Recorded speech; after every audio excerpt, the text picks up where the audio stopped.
朋友们，大家好啊！今天是2025年的5月3日啊，那么一周又过去了。今天呢，和大家聊一下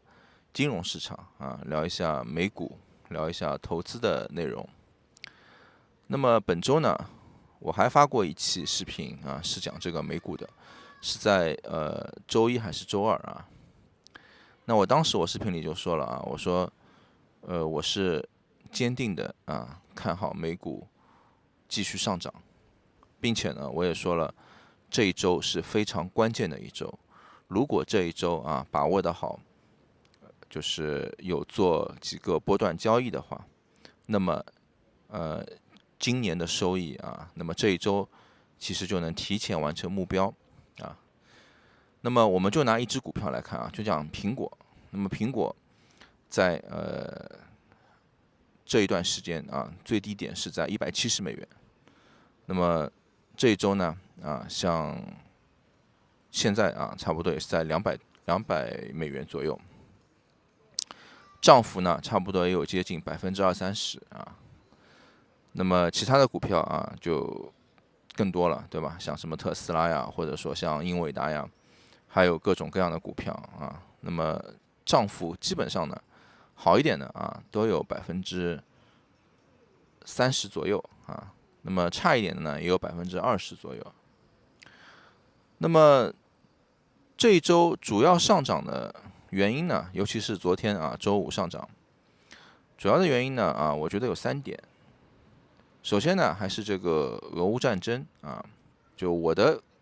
分析的观点呢，俄乌战争一直是我认为最影响金融市场的。那么在周五啊，终于有一个好的消息，就是美国和乌克兰已经签署了矿产协议，也就是美国乌克兰合作的协议。这个协议的签署呢，就是被意味着美国和乌克兰啊，它是捆绑了。那么大的概率呢，就是俄乌战争呢应该会停止啊，因为我想俄罗斯应该也不会啊，就是再考虑去打一个更大局面的战争，对吧？就扩大战争嘛。所以呢啊，这个应该是市场的一个很重磅的一个信息啊。第二个呢，就是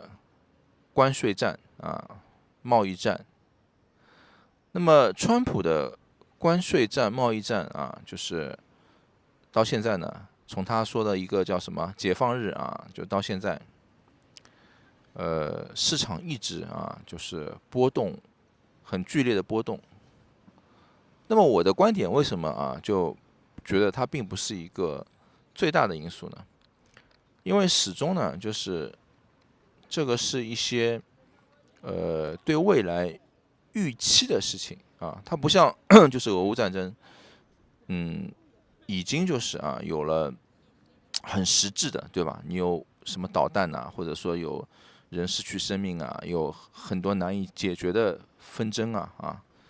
甚至啊这个局面扩大就不是那么容易解决的，就是那个是实实在在的啊，投入资金，然后有这样的事情发生的，对吧？那关税战其实啊，就川普可能他上一条推特啊说加50的税，下一条推特说加100的税啊，这个股市的金融市场的这种震荡就会扩大。然后呢，他可能过一个星期，他说：“哎，我们谈好了不加税了。”那有可能啊，这个金融市场就反向的去运行。所以呢，这个始终取决于就是消息的发布啊。当然了，就是如果这个最坏的打算啊，最坏的打算就是关税战，如果真的按照现在所有的最不好的发展的方向去运行的话，即使到那个时刻，金融市场其实目前的这种就是下降下跌也好，其实提前已经就是有一定的消化了啊。但是呢，从现在目前的情况来看呢，美国和中国还是在一个舆论和一些就是我认为是谈判之前的一些动作啊，就比如双方互相指责啊，然后双方啊就是不让步啊，但是呢又试探性的啊，就是表示呢是可以谈的啊，包括就是像美国财政部长或者说他那个川普，他一直说中国一直在找我们谈如果不谈会怎么样啊？像中国这边也是他说打能够打谈也可以谈，对吧？就双方并没有就是完全关闭这个大门啊。那么当然这个有可能这个时间会久一些但是呢，就总体的方向比过去过去是还是说今天你加50，我加100，明天到150，是吧？那现在的就是说是在结束了这样的互相在加关税的报复的这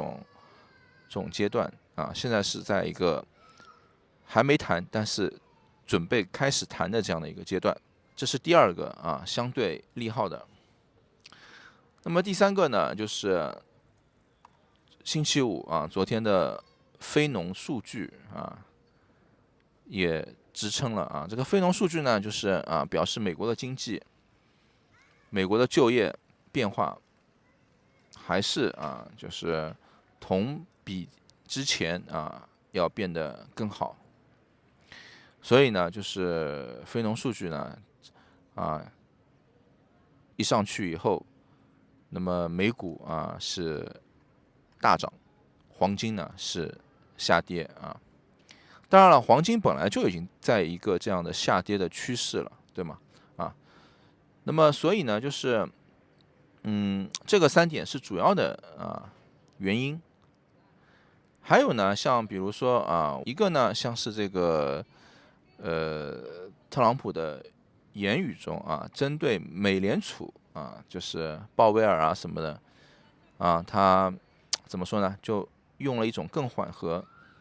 更和平的这样的一种口吻和语气就是他不再去挑战美联储的权威说要把这个鲍威尔换掉或者说怎么样？因为如果白宫和美联储之间有这样的一种对抗的话那这个对经济这个来讲肯定不是件好的事情。第二个呢，就是马斯克那么马斯克呢，他在4月30号就是也是本周，那么他就是决定要离开这个他现在的就是政府的职能什么部门他还是要回归特斯拉那么这个呢是我觉得对美国官方也好，政府也好，对马斯克自己的特斯拉股票也好是更有利的因为马斯克同时作为就是一个首富，一个商人又在这个美国这个政府效率部就担任其实他担任的更像一个就是川普的一个合作伙伴的这样的一个角色，对吧？那么这种情况呢，其实对金融市场来讲，并不是件好的事情那么随着他的这个离开呢就是说其实对市场解读是什么？就是他又回归于过去了，整个这样的市场，对吧？就是因为他们的这些变化，这些加入，并不是一个有利的一些条件是一些负面的，或者说即使是有利的，但是短期还是负面的，可能长期是更有利，对吗？短期比如说你说他让很多人失去了就业失去了工作岗位，减少了很多预算短期那么市场上其实就少了这些钱，少了这些消费那长期可能说他说对这个国债什么什么有利对吧？那是长期的一件事情所以呢我觉得这2点没有前3个因素大，但是呢也是很重要的那么有些人就会说他说你这个判断的挺准确的啊。他说你的这个视频啊，他说我每一期都看啊。他说我觉得你对美股的这些判断啊，就之前你都说的挺对的啊，尤其是那个就是抄底啊，市场的底部啊，就是当时啊，他说看了你的视频啊。其实我想说的是啊，抄底或者说当时去买进去啊，它其实也是一个呃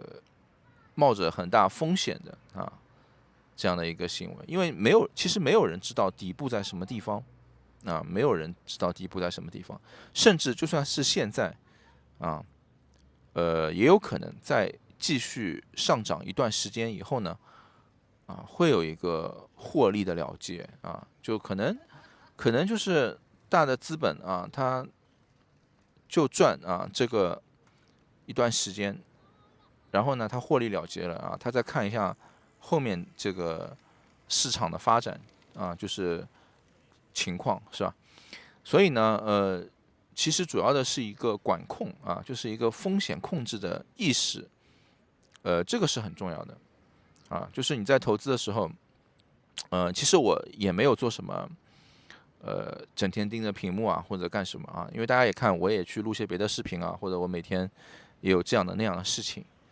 啊，所以基本上就是，呃，可能我啊对市场做好一个判断以后，那么就是盈利是多少啊，然后你怎么样去按照你的这个计划去执行啊，也并不需要就是你只是盯着，对吧？那么我现在就讲一下这个后市的判断吧啊，因为我和许多做财经类的博主不一样啊，我也不是专门做财经的啊，只是就是我对金融市场非常感兴趣啊，就喜欢研究。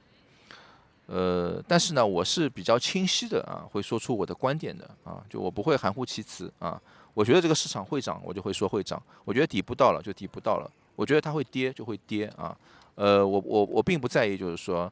我是说错了啊，或者说，有的人看了以后觉得啊你说的不对，然后我就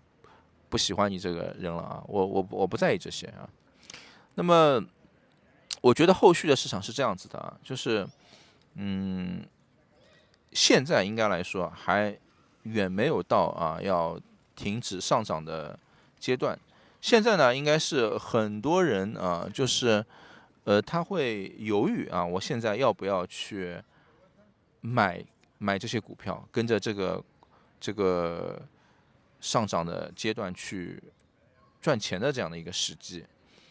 这是就大部分的人应该是在犹豫的啊。那么在之前呢，很底部的，就是我说要抄底那个时候呢，那很多人是恐惧的，他是不敢去买的啊，他就害怕跌得更多。那所以呢，我觉得现在这一个阶段应该来说回调是比较少的啊，它应该是呃加速的上涨的一个阶段啊，就有可能下一周，甚至再下一周，5月前2周啊，甚至一直到6月，有可能这一个时期都是加速在上涨的一个阶段啊。那么上涨啊，可能到就是呃一个阶段啊以后才会开始出现一个获利的了结啊，就是有一些赚了钱了，呃，比如说啊，就是有的股票它已经涨了100%了，或70%-80%了，对吧？啊，像一些大一点的股票啊，可能它涨个40%-50%啊，那么小一点的股票啊，可能涨个70%-80%或者100%，那么这个时候呢，可能会有一个获利的了结。那这个了结啊，这个时候的这种下跌，应该来说是放量啊，量很大，并且跌的幅度是很大的啊。那么具体呢，我们还是要看，还是要去看它啊，就是接下来一个星期和接下来第二个星期的一个变化啊，因为这个也是跟市场很有关系的啊。我认为呢，就是如果啊遇到当天的大幅的一些下跌，比如说昨天星期五苹果跌了4%啊，最高的时候，尤其昨天还是一个上涨的一天，对吧？那么苹果跌了4%啊，像这种一下子啊跌个4%，尤其是苹果这种股票，这个是不用担心的啊。那么如果说啊，就是它这种缓慢的下跌啊，每天跌个1%啊，跌个2%，然后又没有什么交易量的这种啊，那么如果在接下来这段时间出现，那这种股票就要担心了啊，就有风险，因为很有可能它没有量的这样交易跌一段时间以后，它突然一下子往下放量的去跌很大的啊，所以接下来还是要看啊。那么大致的判断呢是这样子的啊，那我也会就是同步的更新的，好吗？谢谢大家。